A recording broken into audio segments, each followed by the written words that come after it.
یقین ہے تو آپ طے کرو کہ اگر میں خوف خدا کی وجہ سے گناہ کے ٹگر کو چھوڑتا ہوں تو اللہ کسی مصیبت میں مجھ کو اکیلا نہیں چھوڑے گا اور کبھی میرے اوپر رزق کی تنگی کو مبتلا نہیں کرے گا۔ آپ جو لوگ یہاں بیٹھے ہیں بولو گناہ سے بچنا محمد کی امت کی شان ہے یا نہیں؟ ارے ہے یا نہیں؟ اور آج جس سماج میں ہم لوگ رہتے ہیں بولو وہ سماج گناہ میں ڈوبا ہے یا نہیں؟ یہاں سے یہاں ابھی 15 دن پہلے مجھ سے قاسمی عالم دین نے آ کر کہا کہ مفتی صاحب میں آپ سے ایک فتویٰ لینا چاہتا ہوں۔ میں نے پوچھا کہ کیا؟ کہا کہ یا تو مجھے اجازت دیجئے کہ میں پھانسی پہ لٹک جاؤں یا اجازت دیجئے تو میں اپنے بیٹی کے گلے پہ چھری چلا کر اسے مٹی میں دفن کر دوں۔ میں نے پوچھا کہ کیا ہوا؟ کہا کہ میری بیٹی آج 12 سال سے جوان ہے، میرے پاس 10,000 کی آمدنی ہے، 20 سے زیادہ مہمانی ہو چکی ہے، جو بھی چوکھٹ پہ آتا ہے 8-10 لاکھ سے کم کا مطالبہ نہیں کرتا۔ میں اپنی بیٹی کی چہرے کو دیکھتا ہوں، میرا سینہ چھلنی ہوتا، اس کے رونے کی آواز کو سنتا ہوں تو میرے کلیجے کو برداشت نہیں ہوتا۔ آپ اجازت دیں تو یا تو میں سولی پہ لٹک جاؤں یا اپنی بیٹی کے گلے پہ چھری چلا کر مٹی میں دفن کر دوں۔ لوگوں بتاؤ کیا یہ سماج کا ظلم نہیں ہے؟ کیا یہ سماج کا قہر نہیں ہے؟ آج تمہاری بیٹیاں مرتد ہو رہی ہیں، غیروں کا ہاتھ پکڑ کے بھاگ رہی ہے۔ آج سماج میں وہ باپ جو غریب ہے، وہ ماں جو بیوہ ہے، آج 40 سال کی اس کی بیٹی آج بستر پہ تڑپ رہی ہے، اور یہ ظالم اور لٹیرا اور مجرم سماج بغیر تلک اور جہیز کے آج اس بیٹی کا ہاتھ پکڑنے کو تیار نہیں ہے۔ یاد رکھو جو سماج اتنا بڑا ظالم ہوگا، جس کے یہاں سے ظلم کی آگ اٹھے گی، جو بیٹیوں کو زندہ درگور ہونے پہ مجبور کرے گا، بولو اس سماج پر خدا کے عذاب کی آگ برسے گی کہ نہیں برسے گی؟ آج کون ہے؟ کیا دنیا میں کوئی نبی آئے گا؟ کیا پیغمبر آئے گا؟ ابھی حیدرآباد میں ایک بیٹی کی شادی ہوئی، 3 دن کے اندر وہ بیٹی پھانسی لٹک کے مر گئی۔ ماں باپ کو خبر ہوئی، جا کر بیٹی کی لاش کو اتارا، مٹی میں دفن کیا، اور اس کے بعد جب باپ پلٹ کے آیا بیٹی کے کمرے میں سامان سمیٹنے لگا تو اس کے تکیہ کے نیچے سے کاغذ کا ایک ٹکڑا ملا جس میں بیٹی نے باپ کے نام چٹھی لکھا تھا۔ بیٹا کی چٹھی کو جب باپ نے پڑھا اس کے آنکھ سے زاروں قطار آنسو جاری ہو گئے۔ بیٹی نے لکھا تھا کہ ابا جان، جس دن سے میں اس گھر میں آئی مجھے جہیز کے نام پر اتنا ٹارچر کیا گیا، میں برداشت نہیں کر سکی، پھانسی کے پھندے میں جھول گئی۔ ابا میں دنیا سے جا رہی ہوں، یہ چٹھی چھوڑ کر جاتی ہوں، اگر ہو سکے تو آپ اس کو یاد رکھیے گا اور اس باپ تک پہنچانے کی کوشش کیجیے گا جس کی کوکھ میں اللہ نے بیٹی دی ہے۔ ابا اب جب دوسری بہن کو رخصت کیجیے گا تو دنیا کے سامان کے ساتھ کفن کا کپڑا بھی ساتھ میں ضرور دیجیے گا۔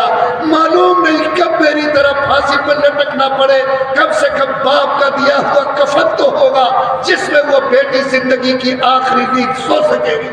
آج میری بیٹی مجھ سے کفن مانگ رہی ہے، آج بیوائیں اپنے بستر پہ تڑپ رہی ہے، 40 سال کی بیٹیاں بلک بلک کے رو رہی ہے، اور یہ ظالم اور لٹیرا سماج آج اپنے جوان بیٹوں کے نام پر بھیک مانگ کر ڈکیتی کر کے پورے سماج کی پیشانی پہ کلنک کا داغ لگائے ہوا۔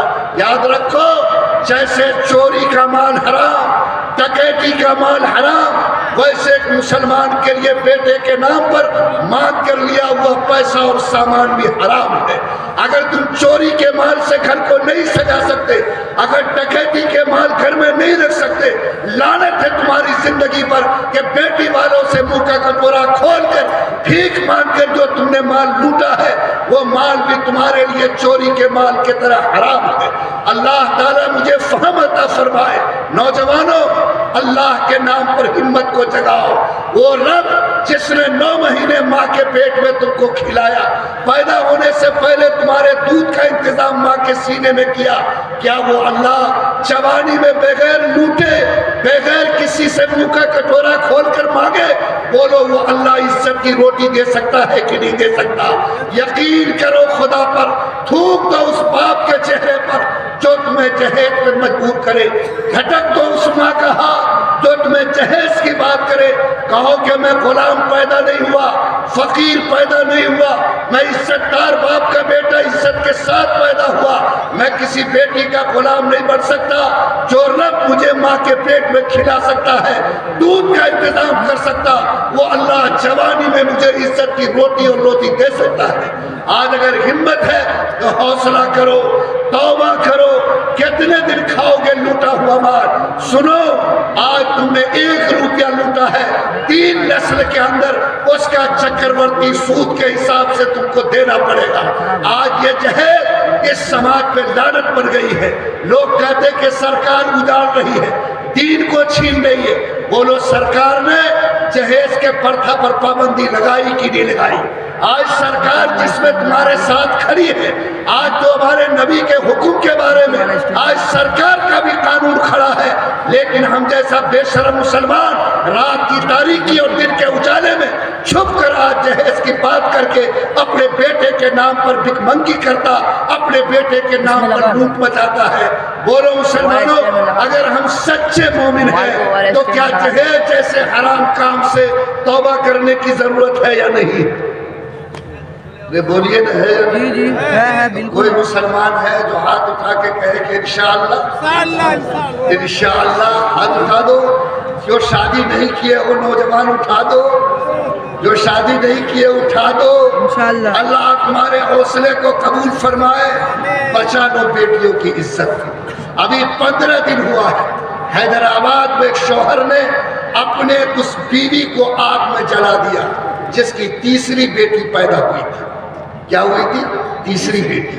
بولو، بیٹی پیدا کرنا، بیٹا پیدا کرنا عورت کا کام نہیں، اللہ کا کام ہے۔ کیا قصور تھا اس بیوی کا جس کے کوکھ سے 3ری بیٹی پیدا ہوئی اور اسے یہ سزا ملی کہ اسے زندہ آگ میں ڈال کر صرف اس لیے ڈرا کہ اس نے 3ری مرتبہ بھی بیٹی پیدا کیا تھا۔ یہ کیوں؟ اس لیے نہیں کہ بیٹی کو کھلانا ہوگا، اس احساس کے ساتھ کہ جب 18 سال کے بعد جوان ہوگی تو شادی کہاں سے کریں؟ لوگوں، یہ آج وہ حالات ہے جس نے اس قوم اور امت کو سوچنے پر مجبور کیا ہے۔ اللہ اس جرم کو سمجھنے، اس کے بھیانک فتنے کو سمجھنے اور ہم جیسے مسلمان کو اس فتنے سے پاک ہونے کی توفیق عطا فرمائے۔ ایک صاحب نے کہا کہ مفتی صاحب، آپ نے کہا کہ مانگ کر لینا جہیز حرام۔ ہم پوچھ لیجئے، مانگ کر نہیں لیا، کیا کیا؟ بچولیا سیٹ کر کے لیا۔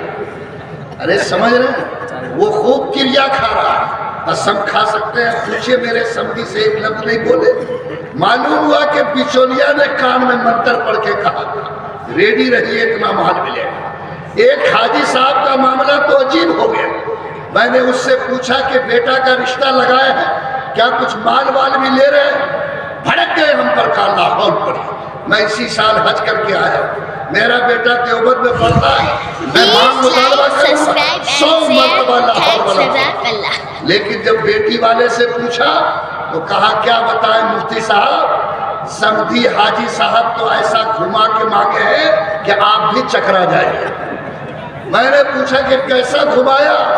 کہا کہ دیکھیں مجلس میں جب بات ہوئی تو 100 مرتبہ لاہور پڑھا، لیکن جب جانے کا وقت ہوا مصافحہ کیا تو بولے کہ سمدھی آپ تو جا رہے ہیں، مانگ مطالبہ تو 1 کوڑی کا نہیں ہے، لیکن صرف لاسٹ میں اتنا کہنا ہے کہ زمانہ جیسا گزر رہا ہے اس کا خیال رکھیے گا۔ ارے حاجی صاحب کا کام بن گیا نا، ماشاءاللہ۔ حاجی صاحب جلیبی پکاتے رہیے، کوئی دیکھے نہ دیکھے اللہ دیکھے، اور یہ ساری جلیبی کا حساب ہوگا، یہ اندر کے کوڑ کا حساب ہوگا۔ خدا کی عدالت میں آپ کے اس دل اور دماغ پہ اوپر اللہ کی نیزے پڑیں گے اور آپ کبھی اللہ کے عذاب سے اپنے آپ کو بچا نہیں سکیں گے۔ اپنی اولاد کی وجہ سے جہنم مت خریدیے، اپنی اولاد کی وجہ سے اس ڈگر پر مت چلیے جو حرام کاری کا راستہ ہے۔ کہیے کہ میں ایک سچا اور پکا دیندار مسلمان شریف باپ کی بیٹی سے بغیر کسی طلب کے نکاح کراؤں گا، اور شریف باپ کی حیثیت سے ایک شریف بچی کا ہاتھ اپنے بیٹے کے ہاتھ میں دلاؤں گا۔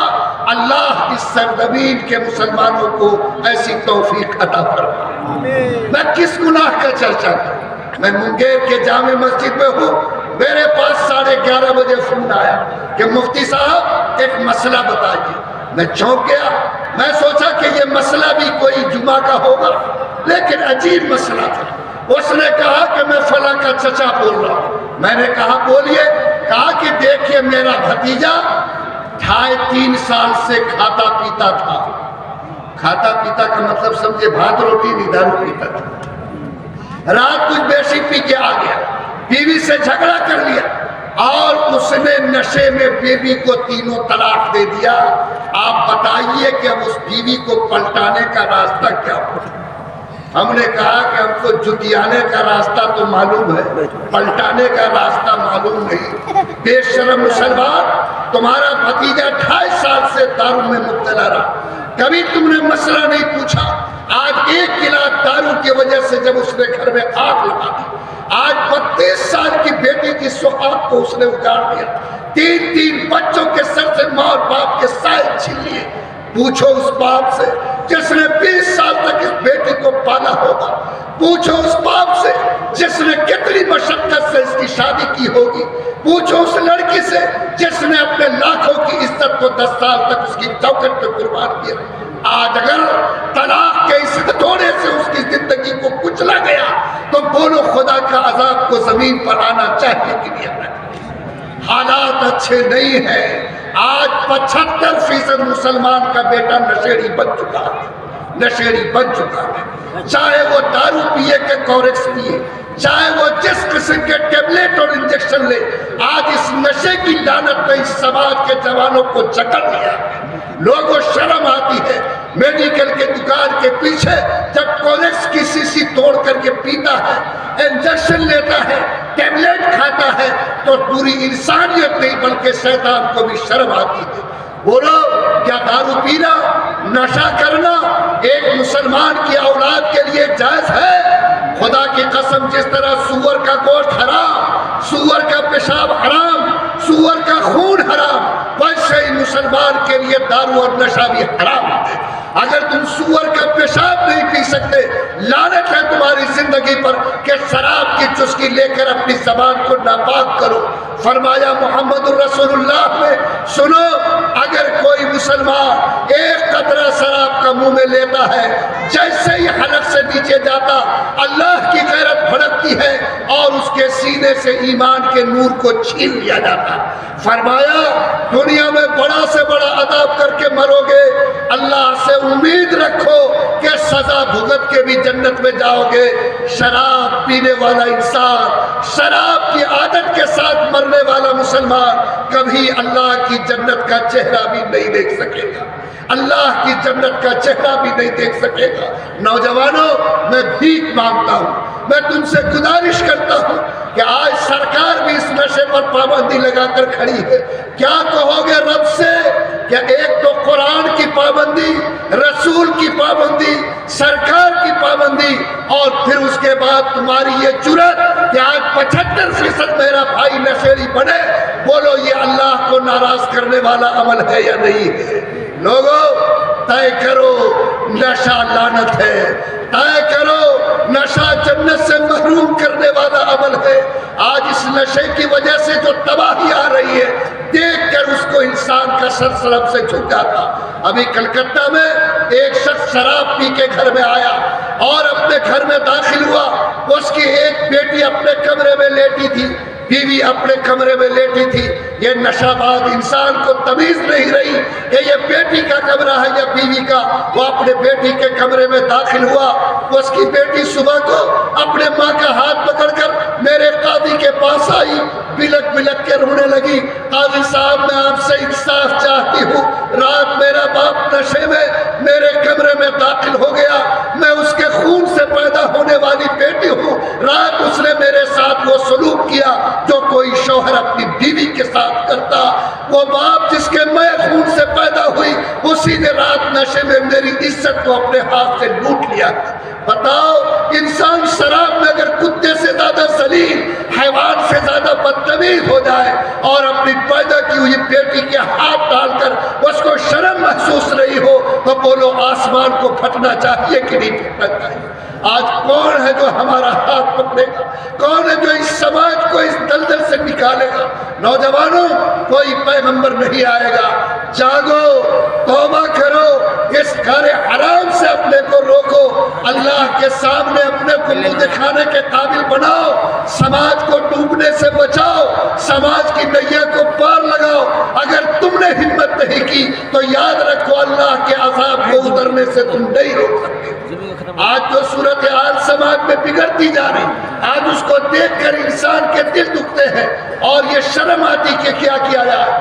آج یہ پلاسٹک کا ڈبہ موبائل ہاتھ میں آیا، اسکرین ٹچ موبائل، اس نے جو کوہرام مچایا ہے، اس نے سماج میں 90% زناکاری کے راستے کو آسان کر دیا۔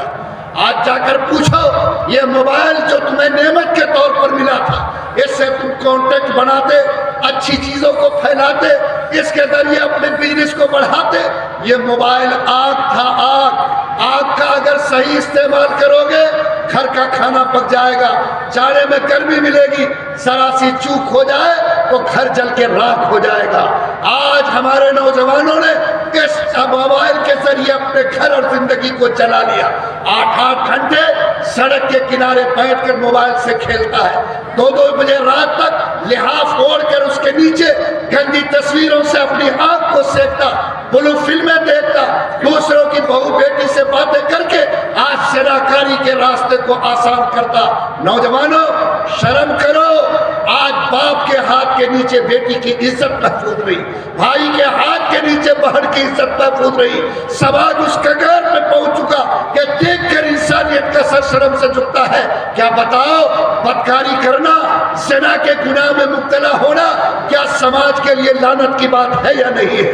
اور یہ وہ گناہ ہے کہ فرمایا گیا کہ اگر شادی شدہ آدمی یہ عمل کرے تو اس کو پتھر مار کر ہلاک کیا جائے، اگر غیر شادی شدہ ایسا عمل کرے تو اس کے بدن پہ 100 کوڑے لگائے جائے۔ لیکن آج یہ سماج موبائل کے فتنے کی بنیاد پر یہ گناہ بھی سماج میں سستا ہوتا جا رہا، بلکہ فیشن بنتا جا رہا۔ میں اپنے نوجوانوں سے بھیک مانگتا ہوں، گزارش کرتا ہوں، اللہ تمہاری جوانی کو سلامت رکھے، تمہارے دست و بازو کی حفاظت کرے۔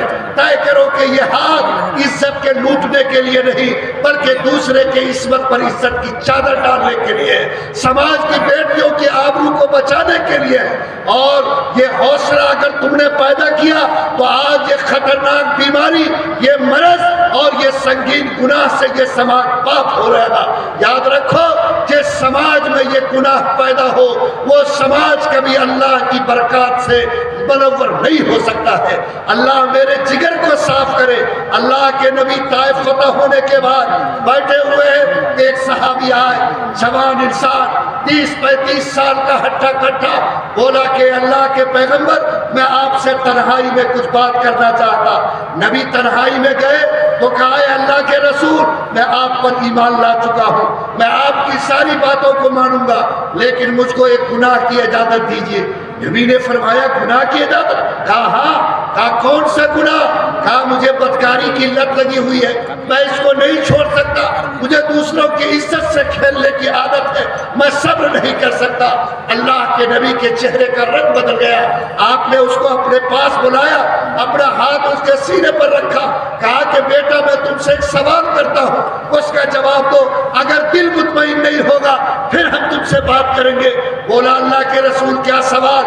اس نبی بندے نے کہا کہ اللہ کے رسول کیا سوال؟ نبی نے فرمایا کہ بتاؤ، ایک عورت تمہارے سامنے آئے جو سر سے لے کر پیر تک پردے میں ہو، تم اس کی عزت لوٹنا چاہو، چہرہ کھولے تو وہ تمہاری ماں ہو، بتاؤ تمہارا احساس کیا ہوگا؟ وہ نوجوان تڑپ گیا، کہا اپنی ماں کے ساتھ کون منہ کالا کرے گا؟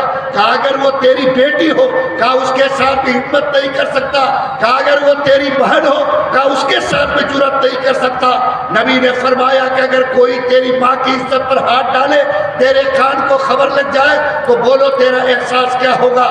وہ نوجوان تڑپ گیا، کہا میں اس کی گردن توڑ دوں گا۔ نبی نے کہا کہ بیٹا، دنیا میں جس کی عزت پر ہاتھ ڈالو گے وہ بھی تو کسی کی ماں ہوگی، وہ بھی تو کسی کی بیٹی اور بہن ہوگی۔ جو احساس اپنی ماں بہن کے لیے تیرے اندر ہے، بولو اس کے باپ اور بھائی کے دل میں ہوں گے یا نہیں ہوں گے؟ وہ نوجوان قدموں پہ گرا، توبہ کے آنسو بہایا، اور اس نوجوان کا بیان ہے کہ آج کی تاریخ سے جو اس گناہ سے نفرت ہوئی، اتنی زیادہ نفرت کسی گناہ سے نہیں ہوئی تھی۔ آج میں تمام نوجوانوں سے، سماج کے ایک ایک بھائی سے گزارش کرتا کہ آج اس موبائل کے نام پر، نشے کے نام پر، آج جو سماج میں یہ گناہ آسان ہوا ہے، ہمت کرو کہ انشاءاللہ اپنے ہاتھ کو ایسے گناہ سے پاک کریں گے، سماج کی بیٹیوں کو عزت کی چادر دیں گے۔ یاد رکھو، زناکاری طرز ہے، طرز ہے، طرز ہے۔ تم دوسرے کے ساتھ کوئی غلط کرو گے، تمہارے گھر تک وہ بدبو پہنچ کے رہے گی۔ اس لیے اللہ سے ڈرو اور اس قرض سے اپنے گھر کو بچانے کی کوشش کرو۔ آج جو سماج میں بیٹیاں ہیں، ان کی بے پردگی کی وجہ سے بھی حالات بگڑ رہے ہیں اور حالات کے رخ میں تبدیلی آتی۔ آپ سب سے میری گزارش ہے کہ آج اس کو بڑھاوا دینے میں بیٹیوں کی بے پردگی نے کام کیا۔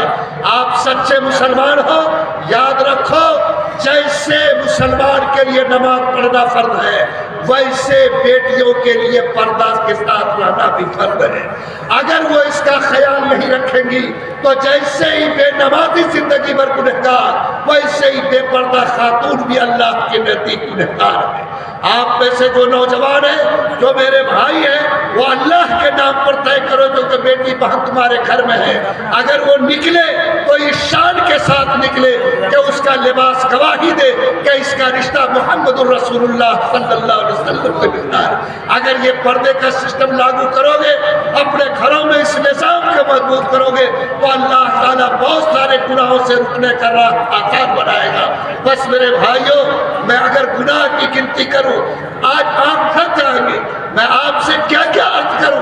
ابھی کلکتہ کے اندر ایک نشہ خور نوجوان نے اپنے 70 سال کی ماں کو پٹخ دیا، کٹورے میں پیشاب کیا اور اس ماں کے منہ میں ڈالا جس نے اپنے پورے بدن کا خون دودھ بنا کر اس کو پلایا تھا۔ کیا بولو یہ گناہ زمین پر ہو اور آسمان نہ پھٹے، ہمارے اوپر ظالم لوگ مسلط نہ ہو؟ ایسا ہو نہیں سکتا ہے۔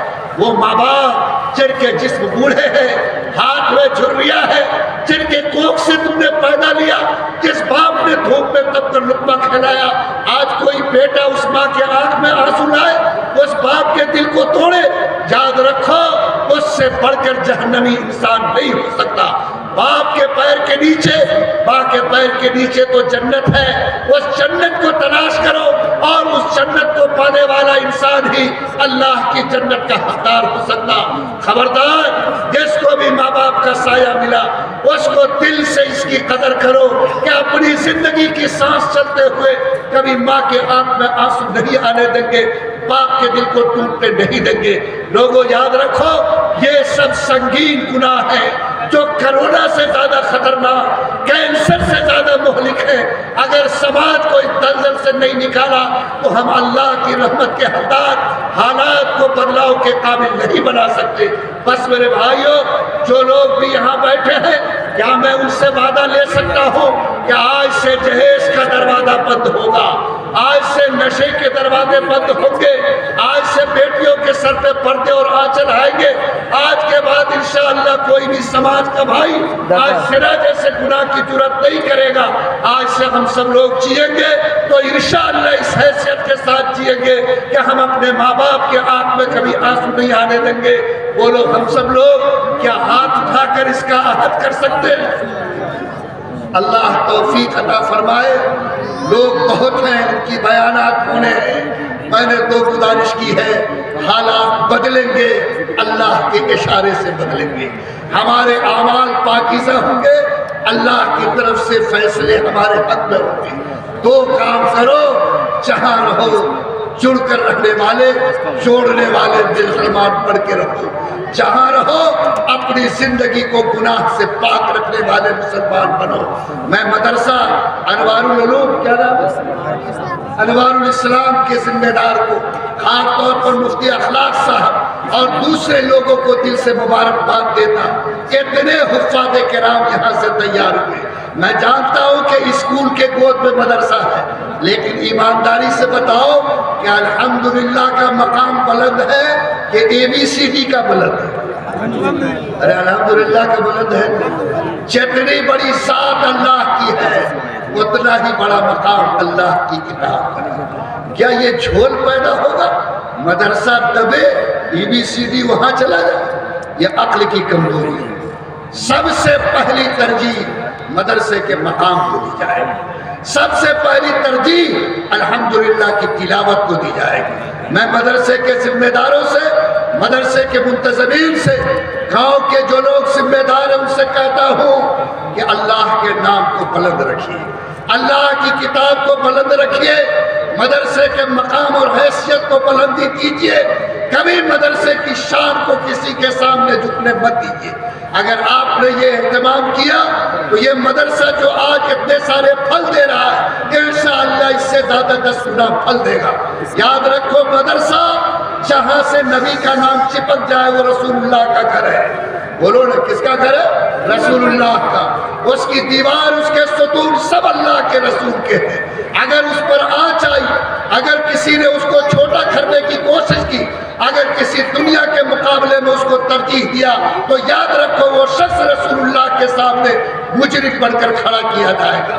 بس میرے بھائیوں، میں جاتے جاتے تمام ذمہ داران سے یہ گزارش کر کے جاتا ہوں کہ مدرسے کی شان کو ہمیشہ بالا رکھیے، اللہ کی کتاب کے رتبے کو بلند رکھے. اور یہ مدرسہ جس نے اتنے حفاظ کا 43 حفاظ کا تحفہ دیا، دل سے قدر کرو. ایک تنکے کی بھی مدد کرو گے، ایک رات بھی اس ادارے کے لیے جگو گے، ایک قدم بھی اس ادارے کے لیے چلو گے، اللہ ان حفاظ کرام کے صدقے میں جنت کے دروازے تک پہنچائے گا. اس لیے یہ سوچ کر جتنی آبادی کے لوگ اور مسلمان ہیں طے کرو کہ مدرسہ انوار الاسلام کو ترقی کی ڈگر پہ قائم رکھیں گے، اپنے بچوں کو یہاں تعلیم کے لیے بھیجیں گے. سب سے پہلے قرآن پڑھانا، ایمان سکھانا، پھر دنیا کے کسی میدان میں بھیجنا ہے. مدرسہ اپنی شان رکھتا ہے، مدرسہ اپنا وجود رکھتا ہے، قرآن اپنی عظمت رکھتا ہے. جو مسلمان قرآن کی عظمت کو تسلیم کر کے اپنے بچوں کو اس کے گود میں ڈالے گا انشاءاللہ خدا کبھی اس کی عزت کو جھکنے نہیں دے گا.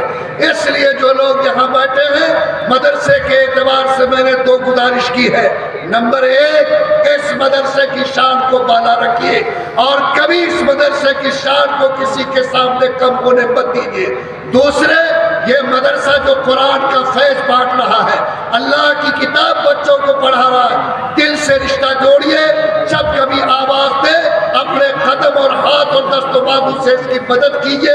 خبردار کبھی اس کے لیے نفرت مت پالیے گا، کبھی اس کے لیے توڑ کی بات مت کیجیے گا، کبھی اس کو نقصان پہنچانے کی نیت مت کیجیے گا.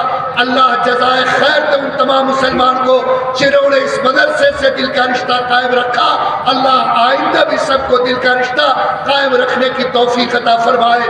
بس یہ 3 باتوں کے ساتھ کہ ہم جب تک زندہ رہیں گے انشاءاللہ جڑ کر زندہ رہیں گے. جب تک زندہ رہیں گے ایک ایک گناہ سے بچیں گے تاکہ اللہ کی مدد اتر سکے، مصیبت میں خدا ساتھ ہو سکے، رزق کی وسعت اللہ عطا کر سکے.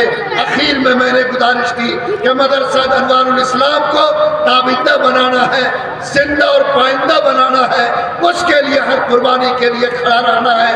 اللہ تعالیٰ سے دعا ہے کہ اللہ تعالیٰ ہم تمام حاضرین کو سننے کے ساتھ مضبوطی کے ساتھ عمل کی توفیق عطا فرمائے. ربنا تقبل منا انک انت السمیع العلیم. Please like, subscribe and share. Thanks, Jazakallah.